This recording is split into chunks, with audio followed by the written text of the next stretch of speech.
말씀은 이제 바울의 이 고린도 선교 이야기가 나옵니다. 그럼 바울 어떤 사람이죠? 대단한 사람, 철통 같은 사람, 철인이라고 부를 수 있는 사람이죠. 지난번에 제 친구하고 함께 바울이 걸었던 길, 선교길, 그거를 한번 이렇게 같이 한번 그려봤습니다. 그랬는데, 야, 이걸 이 시간에 어떻게 할 수 있지?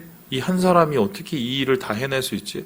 그것도 순탄하게 무슨 지금처럼 브이로그 만들면서 무슨 여행 답사하는 것도 아니고 가는 데마다 쫓겨다니고 얻어맞고 그러면서 어떻게 이 일을 다 하냐. 이 사람은 보통 사람 아니다라고 할 정도로 정말 신념, 헌신, 충성 뭐 그 자체라고 할 수 있는 사람이 바로 바울이겠습니다. 그런데 흥미로운 것은 바울이 이 고린도에 도착했었을 때 이때 바울의 모습은 우리가 생각하는 모습과 조금 많이 달랐어요. 그림 보여주실까요? 이곳이 이제 고대 고린도 아폴로 신전이 있는 곳입니다. 여러분 여기에 도착했을 때 바울의 발걸음은 씩씩한 게 아니라 정말 터벅터벅 걸어왔다면 어떻게 생각하십니까? 왜냐? 이전에 이제 스토리들이 있기 때문인데 바로 요 전에는 무슨 일이 있었냐면은 그리스의 중심이라고 할 수 있는 아테네에서 전도를 열심히 하고 나름대로 이 선교의 방식으로 사람들에게 접근을 했는데 그 끝이 좋지가 않았습니다. 조롱과 비난이 있었고 회심자와 결심자들은 정말 얼마 되지 않는 한마디로 빈털터리 선교로 마무리하고 왔어요. 그러니까 되게 힘들었겠죠. 그러면 그 전은 또 어떻게 했느냐? 아시는 것처럼 이제 마게도냐에 하나님께서 갑자기 가라고 환상을 보여주셔서 소아시아에서 마게도냐로 이렇게 건너가게 되지 않습니까? 그럼 이제 하나님께서 축복을 해주시고 길을 활짝 열어주실 것 같았는데 전혀 그렇지가 않았다는 거예요. 왜냐하면은 빌립보에 도착을 했더니 뭘 잡아가두고 얻어맞고 뭐 거의 죽을 만큼 막 핍박을 당하고 그리고 나서는 데살로니가로 내려갔는데 거기서 도시락 싸갖고 다니면서 바울을 괴롭히는 유대인들과 핍박자들이 있었습니다. 그들을 피해서 도망을 가서 이 베레아까지 내려왔는데 그 사람들이 또 베레아까지 내려와서 바울을 쫓아옵니다. 그러니까 아주 그냥 핍박 속에서 고난 속에서 오게 되는데 이 몸도 맘도 만신창이 그리고 여기 왔었을 때 자기와 함께 했던 실라 디모데를 다른 바게도냐 교회로 보내고 왔어요. 그러니까 혼자 터벅터벅 오게 되는 거죠. 그러면은 주머니라도 좀 두둑하면 좋은데 여기 보면은 이 바울이 고린도에서 맨 처음에 한 게 뭐냐면 텐트 메이킹, 그러니까 천막 제조업을 합니다. 바울이 천막을 제조할 만큼 돈이 있어서 한 게 아니라 아마 그 일을 하는 어디에 분명히 이제 취직을 했겠죠. 알바를 한 거죠. 그 소리는 뭐냐면 혼자인데다가 몸도 맘도 만신창인데다가 돈도 하나도 없는 무일푼에 가까웠다. 보통 이렇게 어려움이 닥치면 우리가 보통 어떤 생각을 하게 됩니까? 괜히였다. 내가 여기 안 온다고 그랬는데 왜 하나님 오라고 그래갖고 이 난리래. 아니면은 내가 여기서 와서 내가 잘할 수 있을까? 조금 더 생각하면 이 선교를 내가 계속 할 수 있을까? 여러 가지의 번민과 고민과 또 불평들이 많지 않겠습니까? 우리의 삶 속에서도 이러한 여러 가지 어려움들이 겹치면 나도 모르게 죽겠다는 소리가 났는데 아마 바울의 마음속에는 빨리 안디옥으로 원래 그 출발점으로 돌아가고 싶은 마음이 굴뚝 같았을 것이 분명합니다. 그것도 그럴 것이 지금 도착한 고린도는 사실 선교 불모지에 가까웠어요. 이 지역이 어떤 지역이냐면 이 기원전 700년 전에 지은 이 도시인데 이 도시가 잠시 로마하고의 전쟁에서 폐허가 됐다가 나중에 이제 케사르 아주 시저 아시죠? 그 사람에서 재건이 되면서 이 아가야라는 지역의 일종의 수도가 됩니다. 그런데 이곳이 왜 수도가 될 수밖에 없냐면은 항구가 있고 교통과 어쩌면은 여러 가지 무역의 요충지였어요.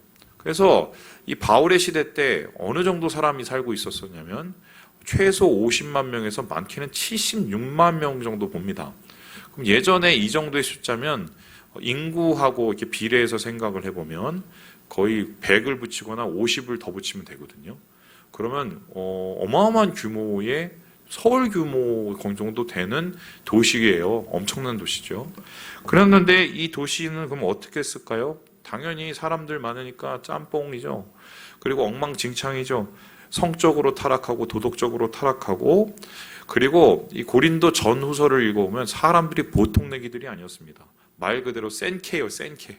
엄청나게 센 캐릭터들, 심지어는 바울이 뭐 설교를 하는데 못한다는 등 말이 어설프다는 등 이런 말을 서슴지 않을 만큼 버릇도 없는, 여러분 이 정도 되면은 돌아오고 싶고 안 하고 싶죠.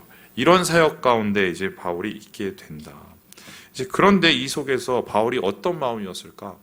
그래도 뭐 여기까지 왔으니까 뭐 선교는 해야 되는데, 그 선교했던 그 장면을 이렇게 얘기하는데, 고린도전서 2장 3절의 말씀을 같이 한번 읽어보도록 하겠습니다. 시작. 내가 너희 가운데 거할 때에 약하고 두려워하고 심히 떨었노라.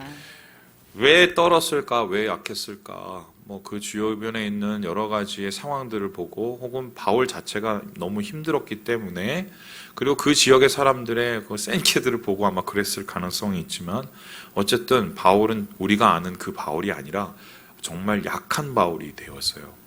이 상황 속에서 바울은 어떻게 했습니까? 그래도 사역을 해야지, 여기까지 왔으니까 그냥 이를 악물고 사역을 했는데, 사역을 하자마자 대대적인 대적과 비방과 박해가 다시 일어났습니다. 여러분 아시죠? 까인데 또 까이면 최악인 거예요. 그래서 이 바울이 그 당시의 상황을 이렇게 기록을 하고 있는데, 우리 6절의 말씀을 같이 한번 읽어보도록 하겠습니다. 시작.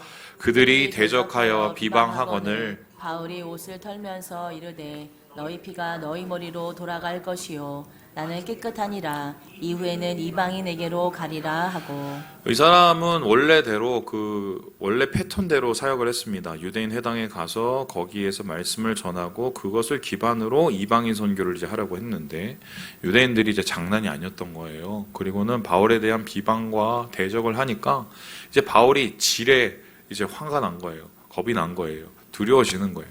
그러면서 이들에 대해서 뭐라면 옷을 막 털었어요. 옷을 털면서 아유 너희 피는 너희 머리로 돌아가라 이렇게 합니다. 이 소리가 뭐냐면 상종 못할 인간들이지만 이렇게 얘기하는 거예요. 그리고 나는 너희를 더 이상 만날 수 없고 나하고는 절교, 이런 겁니다. 그 전에 우리가 알던 그 바울이 아니에요. 그만큼 지쳐 있었고 그만큼 상해 있었기 때문인데요. 이런 속에서 바울은 고민했을 겁니다. 아 돌아가자. 여기서 뭘 하겠어. 나 너무 지쳤어. 우리가 보통 최악의 상황이 됐었을 때 그런 얘기를 하죠. 근데 그때 어떤 일이 있었냐? 하나님께서 갑자기 바울의 꿈에 나타나셔서 환상을 보여주십니다. 그 환상 속에서 바울에게 주님이 이렇게 얘기를 하시는데요. 우리 함께 9절 10절의 말씀을 같이 한번 읽어보도록 하겠습니다. 시작. 두려워하지 말며 침묵하지 말고 말하라. 내가 너와 함께 있음에 어떤 사람도 너를 대적하여 해롭게 할 자가 없을 것이니 이는 이 성중에 내 백성이 많음이라 하시더라.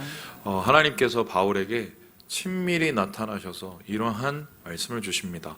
마게도나로 건너갈 때도 환상을 보여주긴 했지만 그때는 직접적으로 하나님이 음성을 보여주신 게 아니었어요. 그런데 이제는 아주 가깝게 하나님께서 그의 마음을 두드리면서 말씀을 하시는데, 중요한 거는 이 말씀이 바울을 다시 일으켰다는 거예요. 우리의 삶 속에서도 어렵고 힘든 순간이 오고 막 그런 일들은 겹쳐서 항상 오죠. 띄엄띄엄 오면은 좀 준비나 할 텐데 아시겠지만 어려운 일은 항상 겹쳐서 옵니다. 여러분 그럴 때 정말 여러 가지 생각이 교차하죠. 그러면서 신앙이 막 바닥으로 곤두박질 칠 때 하나님께서는 우리를 세우기 원하세요.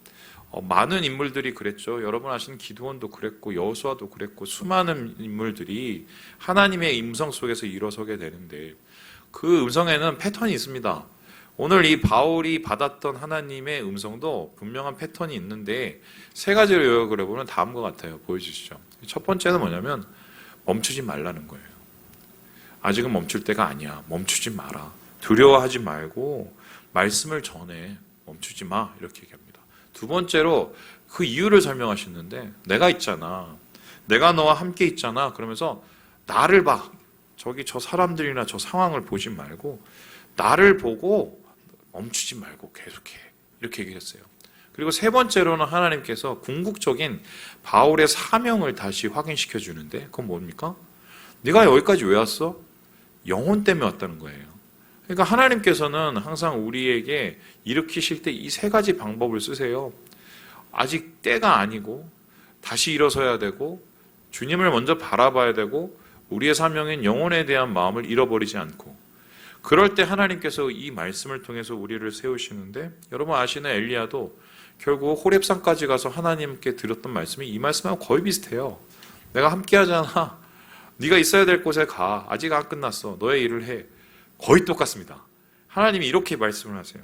그래서 바울은 이러한 하나님의 말씀을 듣고 이에 대해서 응답을 하는데요. 어떤 응답을 하나요? 우리 함께 11절의 말씀을 같이 한번 읽어보도록 하겠습니다. 시작! 1년 6개월을 머물며 그들 가운데서 하나님의 말씀을 가르치니라. 얼마나 있었다고요? 1년 6개월. 그러니까 바울의 선교 여행 중에 제일 길었던 시간이에요. 물론 이제 에베소에서 좀 오래 있긴 했지만 이제 거기는 이제 선교 기지라. 사실은 이제 바울의 인생에서 선교하면서 가장 많이 투자한 지역이 어디라고요? 고린도입니다. 그러면 우리가 여기서 볼 수 있어요. 여러분 질문 한번 하겠습니다. 여러분 정말 힘들고 어렵고 괴롭고 있기도 싫고 나는 너무 지쳤고 뭐 이런 상황에 하나님께서 갑자기 야 가지마 거기 있어 이렇게 얘기를 하면서 내일도 거기 있으라고 그러고 모레도 거기로 쓰라고 그렇게 지내서 1년 반이 지냈다고 한번 생각을 해봅시다. 쉬워요 어려워요? 이거 견뎌낼 사람 잘 없어요. 제가 예전에 우리 교회에 오기 전에 아시는 분 아시겠지만 원래 전 중국에 가려고 그랬어요. 중국에 그 심천이라는 곳에 교회가 이제 돼서 그곳에 가서 이제 담임을 하고 또 선교 사역을 하려고 하다가 갑자기 정말 말도 안 되는 상황이 발생해서 일이 어긋나게 됐어요. 그런데 제가 그 목사님한테 이미 간다고 얘기를 다 해놓고 제 후임까지 다 뽑아놨거든요. 그러니까 이제 자리를 빼줘야 되는 거예요. 근데 이제 날짜는 다가오고 나는 갈 데가 없었어요. 왜냐면 상황이 이렇게 될 줄 몰랐으니까. 그때 목사님한테 가서 제가 말씀드렸어요. 목사님 뭐 이렇게 됐는데 그냥 저는 나가겠습니다. 그랬더니 예 담임 목사님께서 말씀해 어떻게 그러냐고 국내에 한번 이렇게 넣어보서 이렇게 하라고 이렇게 얘기를 하면서 거기서 제가 사역 없이 거의 3개월을 보냈어요. 3개월을. 여러분 그 시간이 정말 저한테는 죽을 것 같은 시간이었어요. 차라리 이 일을 죽도록 하는 게 낫지 죽도록 아무것도 안 하는 건 정말 미쳐버리겠더라고요.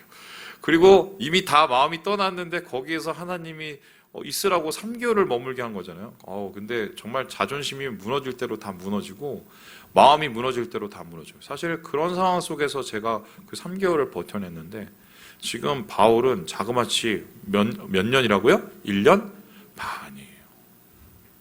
저는 여기서 되게 중요한 걸 보는데 되게 힘들었을 거예요. 버텨내기가. 그리고 또 여러 가지 생각과 번잡한 꼬리에 꼬리를 무는 마음들이 매일매일 막 오르내렸을 가능성이 있습니다. 그럼에도 불구하고 바울이 1년 반을 버틸 수 있었던 것은 무엇인가? 저는 그렇게 생각하는데 하루하루의 순종. 안 되더라도 하려고 하는 몸부림치는 주님의 명령이고 주님의 말씀이니까 내가 1년 반은 견디지는 못하지만 하루하루는 하나님께 드릴 수 있다는 그 마음으로 아마 견뎌낸 게 아닌가. 실제적으로 이 당시의 상황을 이 조바니 파올로 파니니가 이렇게 그림을 그리고 있는데요. 폐허잖아요. 제가 아까 말씀드렸잖아요. 로마서 쌓아서 완전 폐허가 됐었던 적이 있었다고.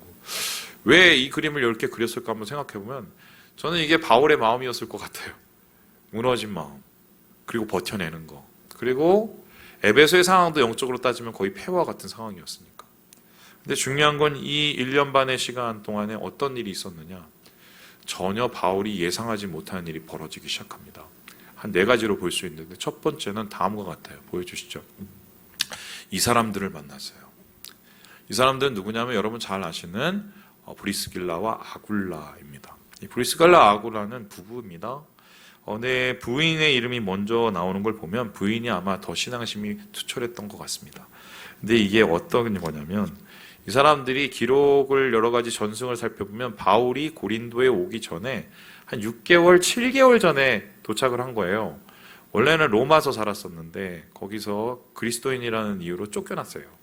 그래서 모든 거 다 털리고 이 사람도 터벅터벅 왔는데 그게 하필이면 고린도고 거기에 와서 5개월에 누굴 만났다고요? 바울을 만났어요. 근데 그 바울과 만나서 그와 함께 사역을 하기 시작을 했는데 놀라운 거는 이 브리스길라 아굴라하고 바울이 생업이 똑같아요. 뭐 만들고 있습니까? 저기 보니까 천막 만들고 있어요. 그러니까 상당히 바울과 동질성을 가지고 있고 함께 소통이 될 수 있는, 그리고 혼자였던 바울이 더 이상 외롭지 않는, 하나님께서 사람을 보내주세요. 근데 이 사람이 단순히 거기에서 끝난 것이 아니라 이후에 바울이 이 브리스길라와 아굴라를 회상하면서 이렇게 얘기를 하는데요. 우리 함께 로마서 16장 말씀을 같이 한번 읽어보도록 하겠습니다. 시작. 그들은 내 목숨을 위하여 자기들의 목까지도 내놓았나니 나뿐 아니라 이방인의 모든 교회도 그들에게 감사하느니라. 한마디로 평생 동역자를 만난 겁니다.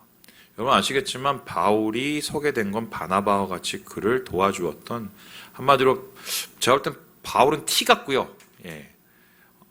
바나바는 F가 맞습니다. 감성적이죠. 근데 이제 사역을 했었을 때 둘이 싸워서 헤어지지 않습니까? 그럼 그 부족분을 누가 채웠느냐? 브리스길라와 아굴라가 채워요. 바울을 정말 전심으로 도와주는 사람. 그 사람을 그냥 사역을 포기하려고 했던, 어디서 만났다고요? 고린도에서. 하나님께서 1년 반을 버텼더니 사람을 보내주셨어요. 두 번째 어떤 일이 있었느냐? 돈이 없었다고 그랬죠. 그런데 그 후에 얼마 뒤에 바울의 동역자인 실라와 디모데가 이제 빌립보하고 마게도냐 교회에서 돌아옵니다. 그리고 그곳에 하나님의 교회가 흥왕한다는 얘기를 전하고 나서 그냥 오지 않고 이런 것을 전했는데요. 우리 함께 고린도 후서 말씀을 같이 한번 읽어보도록 하겠습니다. 시작. 또 내가 너희와 함께 있을 때 비용이 부족하였으되 아무에게도 누를 끼치지 아니하였음은 마게도냐에서 온 형제들이 나의 부족한 것을 보충하였습니다. 네, 고린도 사람들 못돼 갖고 바울이 뭐 돈 쓰는 것까지 막 상관을 했는데 이 사람이 여기서 버텨낼 수 있었던 거는 하나님께서 주머니를 채워주셨어요. 누구를 통해서 채워주셨어요? 마게도냐 사람. 누굽니까? 바울이 좀 전에 선교를 하고 왔던 그 교회들이에요. 그러니까 하나님께서 빈털터리였던 바울을 그 주머니를 채우셔서 열심히 사역할 수 있도록 돈도 주세요. 돈도. 이 부분이 제일 은혜스럽죠. 그 다음에 어떤 일이 일어나느냐? 이제 세 번째로 하나님께서 놀라운 이 방법으로 바울을 돕는데요. 우리 함께 15절 16절 말씀을 같이 한번 읽어보도록 하겠습니다. 시작. 너희가 스스로 처리하라. 나는 이러한 일에 재판장 되기를 원하지 아니하노라 하고 그들을 법정에서 쫓아내니. 이 소리가 뭐냐면 한 8, 9개월 사역을 하는데 이제 자리가 많이 잡힌 거예요. 그래서 사람들이 많아지고 또한 선교의 탄력이 이제 붙기 시작했었을 때 그만큼 방해가 심하기 시작했습니다. 아까 앞에서 얘기했처럼 유대인 회당에서 그들을 괴롭히는 사람들이 있었다고 그랬죠. 이 사람들이 이제 더 이상은 못 보겠다 싶어갖고 이제 바울을 끌고 가서 법정에 데리고 갔어요. 근데 그 당시에 어떤 일이 일어났냐면은 이 아가야 지방, 특별히 고린도 지방의 총독이 바뀝니다. 그 사람이 이제 누구냐면 갈리오라는 사람인데 이 사람이 네로 황제하고 되게 가까운 친척벌 되는 사람이에요. 이때 이제 총독이 부임하고 나서 여러분 아시겠지만 우리 시장님 이제 바뀌면 막 이런 뭐 단체들이 막 가지 않습니까? 그럼 이렇게 막 듣죠. 되도록이면 좋은 이미지를 보여줘야 되니까 하나라도 뭔가를 해주려고 하지 않습니까? 이제 유대인들이 그걸 노리고 총독 새 총독한테 가갖고 일종의 막말로 이 짜옹을 한 거예요. 짜옹을 이러면서 이 바울을 이렇게 해결해 주라고, 우리가 이것만 해결해 주면 당신을 신임하겠다 이렇게 얘기했겠죠. 근데 여기에 대해 얘기를 듣고 갑자기 총독이 이 사람들 편을 들어준 게 아니라 어떻게 하면 그건 니네 일이고 내가 볼 때는 별 문제 없는데 이러고 바울의 손을 들어줍니다. 근데 이 일이 나중에 어떻게 되냐면 마게도냐 선교를 할 때 혹은 에베소에 가서 문제가 생겼을 때 갈리오 총독이 준 일종의 면죄부 같은 이 재판이 바울을 나중에 모든 사역에서 도와주는 가장 큰 힘이 돼요. 그러니까 환경적으로는 전혀 도울 수 있는 환경이 아니었는데 하나님께서 적극적으로 간섭하셔서 말씀하신 대로 바울을 지키고 도와주는 이러한 놀라운 직접적인 역사를 이제 경험하게 된 것입니다. 그래서 이 바울은 이러한 역사를 경험하면서 결론적으로 에베소 사역을 어떻게 마무리했을까? 성경은 여기에 대해서 이렇게 얘기를 하고 있는데요. 우리 함께 우리 같이 8절의 말씀을 같이 한번 읽어보도록 하겠습니다. 시작. 또 회당장 그리스보가 온 집안과 더불어 주를 믿으며 수많은 고린도 사람도 듣고 믿어 세례를 받더라. 어떻게 되었다고요? 많은 사람들이 전혀 예상치 못한 상황에서의 열매를 거두게 된 겁니다. 좀 전에 아테네에서 그렇게 실패를 하고 얻어맞고 왔는데 이제 이곳에서는 하나님께서 새로운 역사의 길을 열어주시게 된 것이다. 그런데 놀라운 것은 이러한 이 고린도 선교가 사실은 굉장히 선교사에서 중요한 역할을 감당하고 있어요. 이 다음 지도를 보면 좀 확인이 되는데요. 여러분 여기가 이 일종의 뭐냐면 이제 마게도냐에서 아가야로 넘어가는 중심에 있습니다. 그러니까 이 고린도 지역을 선교를 하면 어떻게 하면 그 밑에 있는 아가야 지방도 선교를 할 수 있고 위에 있는 마게도냐 지역도 선교를 할 수 있는 한마디로 이 선교에 굉장히 충실한 베이스가 돼요. 그래서 이 지역의 교회가 흥왕하게 되면 당연히 이 두 지역을 함께 이렇게 관할할 수 있는 그래서 하나님께서는 이러한 바울의 선교 사역을 고린도 선교의 성공을 통해서 더 활발하게 만드십니다. 거기서 끝나는 것이 아니라 이 지역을 바로 넘어가면 뭐가 있느냐? 로마가 있어요. 그러면은 고린도 선교를 통해서 바울은 어떤 꿈을 꾸게 되냐? 내가 로마로 가서 선교를 해야겠다는 가장 큰 꿈을 이제 그림을 그리기 시작하는 거죠. 하나님께서는 바울에게 이런 비전과 또한 놀라운 결실을 준 것이 이제 고린도 선교의 끝입니다. 지금도 이제 고린도에 가면 이 바울 기념교회가 이제 다음과 같이 있는데 여기에 가면은 제1 목사가 누구로 적혀 있겠어요? 바울로 적혀 있어요. 저는 이 말씀 보면서 개인적으로는 좀 은혜가 되었습니다. 왜냐하면 세상을 살아보면 정말 하나님의 좋아하실 것 같은 일임에도 불구하고 포기해야 될 이유가 수만 가지잖아요. 솔직히 돈도 없고 상황도 안 되고 나도 힘들어 죽겠는데 누굴 돕고 수만 가지죠. 그리고 나의 상황과 나의 환경을 보면은 사실 이건 할 수 없는 일들이 진짜 많아요. 그런데 하나님께서 그걸 모르시는 게 아니거든요. 내 상황을 모르시는 게 아니에요. 내가 힘든 걸 모르시는 게 아니에요. 그런데 그때 하나님께서는 항상 우리에게 뭘 요구하시냐? 아는데 하루만 더, 한 걸음만 더 이걸 요구하시거든요. 그런데 우리가 그때 뒤돌아서는 것이 아니라 바울처럼 그 하루를 하나님 앞에 드리고 그 하루를 하나님과 함께 걷고 하나님이 그것을 보시고 하나님의 큰 일을 이루시는 것, 이게 우리가 견뎌야 될 이유고 우리가 이것을 참아내야 될 일이고 우리가 이것을 이루어야 되는 이유, 저는 그렇게 생각이 이 말씀을 보고 들었어요. 요즘에 예수 믿기 힘들다고 다 얘기를 합니다. 그런데 솔직히 우리 1세대 우리 신앙의 선배들과 비교를 해봤을 때 우리의 지금 어려움은 어려움에 해당되지도 않아요. 우리 조선 말기 개항 시기 때 우리 선교를 했던 수많은 목사님들, 전도인들 얘기를 이제 읽어보지 않습니까?